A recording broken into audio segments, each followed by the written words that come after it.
கோட்டு வாய் வரப்போ ஆட்டோமேட்டிக்காக வாயில் கை வைக்கிறது, சொடக்கு போடுறது பார்த்துருப்போம். ஆனால் ஏன் அது பண்ணுறோம் யோசிச்சிருக்கீங்களா? அதுக்கு பின்னாடி ப்ராப்பர் சயின்ஸ் இருக்குது. டிஎம்ஜேன்றது உங்கள் ஜாக்கும் ஸ்கல்லுக்கும் நடுவில் இருக்க ஒரு ஜாயிண்ட். இது வாயை திறக்கிறப்ப கிளைட் ஆகி முன்னாடி வரும். ஆனால் சில ரேர் அக்கேஷன்ஸில் வாயை அளவுக்கு அதிகமாக திறந்தா அதே எலும்பு ஸ்லிப் ஆகி டிஸ்லொகேட் ஆக வாய்ப்பு இருக்குது. இந்த வீடியோவில் அவங்களோட ஜா டிஸ்லொகேட் ஆகி சுத்தமாக அவரால் வாயை மூட முடியாமல் ஆகியிருக்கு.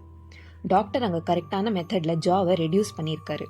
இந்த மாதிரி கோட்டு வாய் வரப்ப அதிகமாக திறந்தா நடக்க வாய்ப்பு இருக்குது. அதனால தான் நம்ம கை வாய் மேலே வச்சு அளவாக திறக்க ட்ரெயின் ஆகியிருக்கோம். ஆனால் இது ஓவர் டைம் சொடக்கு போடுறது, வாய் மேலே டேப் பண்ணுறதுன்னு ஹேபிட்டாக மாறிடுச்சு. ஸோ நெக்ஸ்ட் டைம் உங்களுக்கு கோட்டு வாய் வரப்ப இதை கண்டிப்பாக மறக்க மாட்டீங்க.